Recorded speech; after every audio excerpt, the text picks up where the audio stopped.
Perkenalkan, nama saya Asal Suryono dari SMK Negeri 5 Surabaya. Pada video kali ini saya akan menjelaskan tentang teks anekdot. Apa itu teks anekdot? Yuk kita kupas secara tuntas, mulai dari pengertian, tujuan, ciri-ciri, struktur, kebahasaan, hingga contoh teksnya di materi bahasa Indonesia kelas 10 ini. Pengertian teks anekdot. Sederhananya, anekdot adalah cerita yang berisi rangkaian kalimat-kalimat lucu. Tapi nggak semua cerita lucu bisa dikategorikan sebagai teks anekdot loh.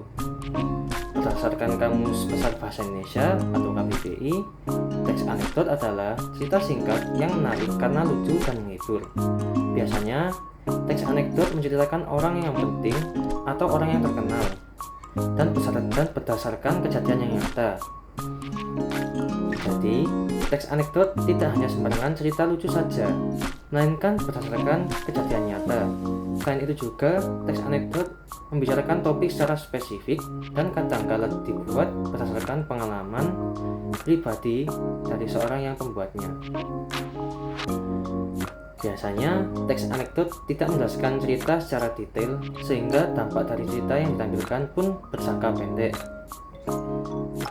Ciri-ciri teks anekdot yaitu yang pertama, bersifat lucu, kemudian bersifat menggelitik, yang ketiga bersifat menyindir, kemudian selanjutnya berdasarkan fakta atau pengalaman pribadi dari tokoh dan memiliki tujuan tertentu, hampir menyerupai dongeng, dan kemudian bisa menceritakan hubungan antara manusia dan hewan.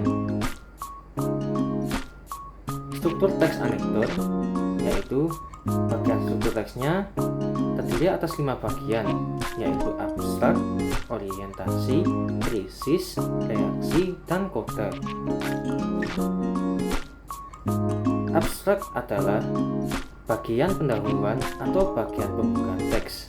Kemudian orientasi merupakan awal suatu kejadian atau saat cerita mulai bergulir. Kemudian yang ketiga adalah krisis. Krisis merupakan puncak cerita yang berisi konflik atau masalah yang terjadi pada karakter.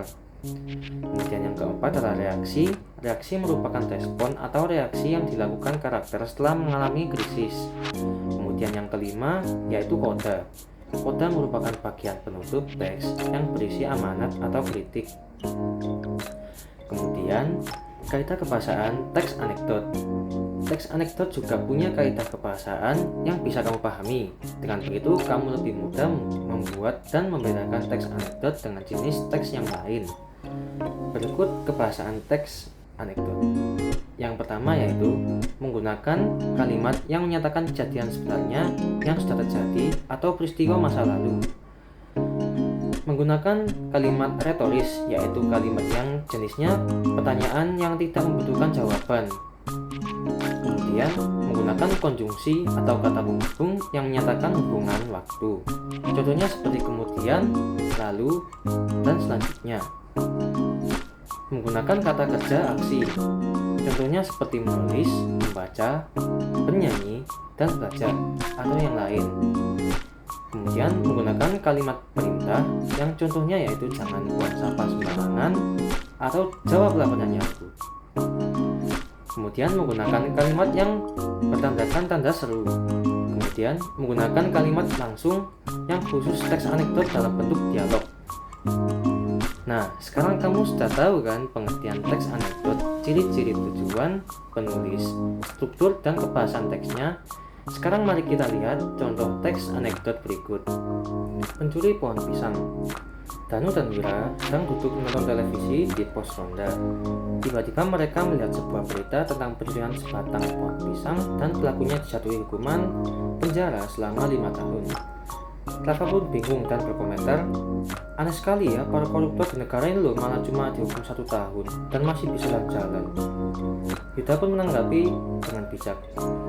Nampaknya pemerintah lebih mengutamakan perlindungan terhadap satu pohon pisang. Hukumannya jadi lebih lama dibandingkan dengan pelaku korupsi yang menggunakan dasi. Mendengar itu, Rafa pun mengangguk setuju. menyadari akan logika dari balik pernyataan Yuda. Itu tadi merupakan contoh dari teks anekdot yang berjudul Pencuri Pohon Pisang. Saat ini teks anekdot banyak sekali ditemukan di media sosial yang berbentuk meme atau komik strip pendek. Gimana teman-teman? Kalian udah paham belum tentang teks anekdot ini? Semoga video yang saya buat ini bermanfaat buat kalian ya. Terima kasih.